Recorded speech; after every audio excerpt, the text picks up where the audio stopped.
নমস্কাৰ সকলোকে পুনৰ অন্য এটা ভিডিঅ'লৈ আপোনালোকক স্বাগতম জনাইছোঁ। আশা কৰোঁ সকলো ভালে আছে। আজি এই ভিডিঅ'ত আপোনালোকক দেখুৱাম যে যদি আপোনালোকৰ মোবাইলৰ মেমৰি ফুল হৈ গৈছে কেনেদৰে আপোনালোকে কোনো ধৰণৰ ফটো ভিডিঅ' এপছ ডিলিট নকৰাকৈ খালী কৰিব পাৰিব সকলোখিনি মই দেখুৱাই যাম।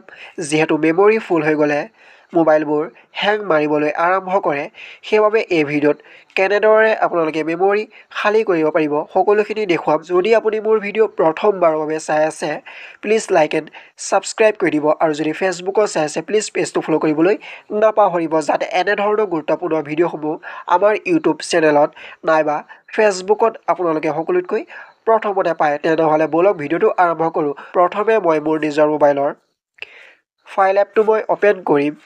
এতিয়া আপোনালোকে নিশ্চয় দেখা পাইছে মোৰ মেমৰি হৈছে 64 GB। বৰ্তমান মোৰ 37.1 GB অলৰেডি ইউজ কৰা হৈছে। 37.1 GB পৰা মই এতিয়া খালী কৰি আপোনালোকক লাইভ প্ৰুফ হিচাপে দেখুৱাম। তাৰ বাবে মই কোনো ধৰণৰ ফটো ভিডিঅ' নাইবা মোৰ ডকুমেণ্টছ একো ডিলিট নকৰোঁ। সকলোখিনি মই আপোনালোকক ফ্ৰীতে খালী কৰি দেখুৱাম। তাৰ বাবে আপোনালোকে চাই গৈ থাকক। এতিয়া মই মোৰ নিজৰ মোবাইলৰ পৰা যিকোনো এটা মই এপছ চিলেক্ট কৰিম। ধৰি লওক মই ইয়াত ইউটিউব এপটো চিলেক্ট কৰিম। আপোনালোকে ইউটিউব এপটোত লং প্ৰেছ কৰিব। লং প্ৰেছ কৰাৰ পিছত আপোনালোকে এপ ইনফৰমেশ্যন বুলি পাব, এপ ইনফো বুলি পাব, ইয়াত ক্লিক কৰি দিব। ক্লিক কৰাৰ পিছত আপোনালোকে দেখা পাব যে ষ্ট'ৰেজ ইউজেছ মানে এই এপটোৱে 360 MB অলৰেডি ইউজ কৰি আছে। এতিয়া আপোনালোকে ইয়াত ক্লিক কৰি দিব। ক্লিক কৰাৰ পিছত ক্লিয়াৰ ডাটা ইয়াত ক্লিক কৰি দিব। তাৰপিছত আপোনালোকৰ সন্মুখত এনেদৰে আহিব কেনচেল আৰু অ'কে। আপোনালোকে অ'কে অপশ্যনত ক্লিক কৰি দিব। তাৰপিছত বেক হৈ গুচি আহিব। তাৰপিছত আপোনালোকে পুনৰ এটা এপ চিলেক্ট কৰিব যিটো আপোনালোকৰ একেবাৰে কাম নাই। ধৰি লওক ইয়াত মই হে টেপ ক্লথ এইটোত লং প্ৰেছ কৰিম। লং প্ৰেছ কৰাৰ পিছত এপ ইনফোত ক্লিক কৰিম। ক্লিক কৰাৰ পিছত ইয়াত আপোনালোকে দেখা পাইছে যে 31.8 MB এই এপটোৱে অলৰেডি ইউজ কৰি আছে। ইয়াত মই ক্লিক কৰি দিম। ক্লিক কৰাৰ পিছত ক্লিয়াৰ ডাটাত ক্লিক কৰি দিম। তাৰপিছত অ'কে অপশ্যনত ক্লিক কৰি দিম। এতিয়া আপোনালোকক মই লাইভ প্ৰুফ হিচাপে দেখুৱাই দিম।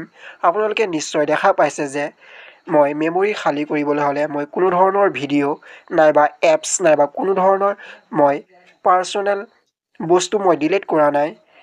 এতিয়া মই মোৰ নিজৰ ফাইল এপত মই লৈ যাম। লৈ যোৱাৰ পিছত আপোনালোকক মই লাইভ প্ৰুফ হিচাপে দেখুৱাম যে মোৰ মেমৰি খালী হৈছে নে নাই হোৱা।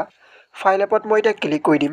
ক্লিক কৰাৰ পিছত আপোনালোকে নিশ্চয় দেখা পাইছে যে যেতিয়া আপোনালোকক মই দেখুৱাইছিলোঁ 37.1 GB আছিলে, এতিয়া 37.0 হৈ গৈছে। অলৰেডি 100 MB ডাটা ক্লিয়াৰ হৈ গৈছে। এনেদৰে আপোনালোকে নিজৰ মোবাইলৰ মেমৰি কোনো ধৰণৰ বস্তু ডিলিট নকৰাকৈ আপোনালোকে ষ্ট'ৰেজ খালী কৰিব পাৰিব। যদি আপোনালোকৰ ষ্ট'ৰেজ খালী নহয়, ইয়াত এটা ব্ৰাছ পাব, সেই ব্ৰাছটোত ক্লিক কৰিব। ক্লিক কৰাৰ পিছত আপোনালোকৰ যি ষ্ট'ৰেজ আছিলে বা যি ডাটা আছিলে সেইখিনি ক্লিয়াৰ কৰি দিব।